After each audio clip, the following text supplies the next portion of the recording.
Chez les prêtres, nous nous racontons cette blague.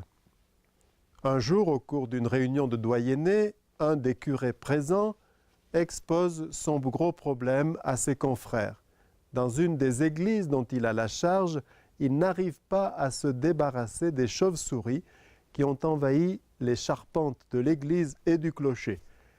Pour s'en débarrasser, il a tenté tout, les pièges à ultrasons, les filets, le grain empoisonné, mais rien n'y fait.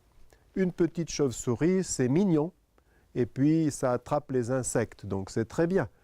Mais leurs fientes salissent et détériorent, et puis il leur arrive de mourir. Et pour les paroissiens, trouver ce genre de petits cadavres sur un banc, ça n'est pas toujours du goût de tout le monde. C'est un confrère qui lui a donné la solution. Il lui a dit « Moi-même, j'ai eu ce problème dans une des églises. Elle était aussi envahie par des chauves-souris, je les ai toutes prises, je les ai baptisées, je leur ai fait faire leur première communion et depuis, je ne les revois plus dans l'église. » On raconte aussi qu'une maman très chrétienne, très pratiquante, voulait à tout prix envoyer son grand-fils à la messe le dimanche matin. Elle savait qu'il s'était couché tard la veille.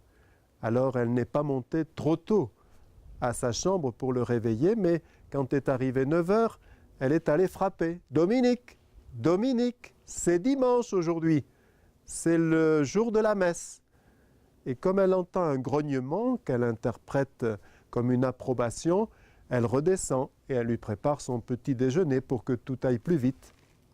Mais demi-heure après, elle n'a toujours pas entendu le bruit de la douche ni le bruit de l'eau dans le lavabo.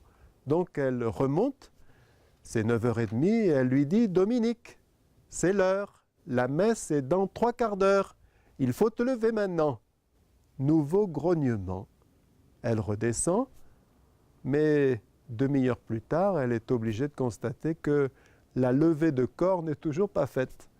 Donc elle remonte dans la chambre, refrappe à la porte. « Dominique, Dominique, c'est dimanche. La messe est dans 1/4 d'heure. L'église est déjà pleine. Et je te rappelle que tu es le seul prêtre du village. » C'est difficile pour tout le monde, même si, avouons-le, nous avons beaucoup de joie le dimanche à retrouver la communauté, à saluer nos frères et sœurs et à célébrer le Seigneur ensemble. Mais on peut se poser la question, pourquoi tant de personnes ont-elles été baptisées, ont fait leur première communion, voire leur profession de foi, leur confirmation, et on ne les revoit plus, ni aux messes du dimanche, ni dans les équipes de vie, ni dans les rassemblements, ni dans les pèlerinages, ni dans les services auprès des plus jeunes ou auprès des plus pauvres qui auraient pourtant bien besoin de renouveler leur main-d'œuvre. Des personnes qui apparemment ne prient plus beaucoup et même qui ont honte de leur appartenance à l'Église. Pourquoi?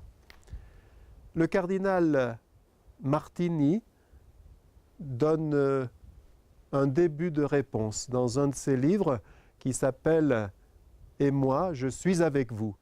Le cardinal Martini est ancien archevêque de Milan, il est actuellement à Jérusalem, parce qu'au départ, ce jésuite très érudit et spécialiste de la Bible, et quand il était à l'Institut biblique pontifical à Rome, il a étudié la langue copte pour lire dans le texte les manuscrits des pères du désert, ces premiers chrétiens théologiens qui étaient des moines, souvent ermites, quelquefois en communauté, et qui avaient l'art de répondre à des questions avec des petites anecdotes pleines de psychologie et d'humanité.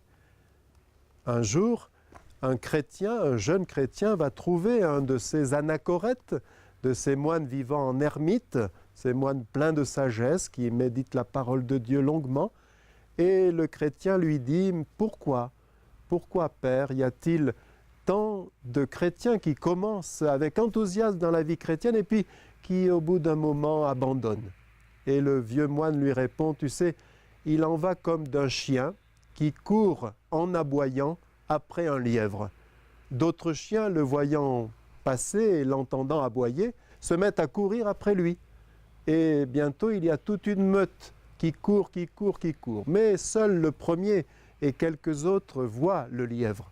Et du coup, les autres s'essoufflent et abandonnent la course. Seul celui et ceux qui le suivent de plus près, qui voient le lièvre, continuent la course. Eh bien, il en va de même pour les chrétiens. Au fond, ce moine disait, seul celui qui a les yeux rivés sur le Christ crucifié et ressuscité sait que cela vaut la peine de courir.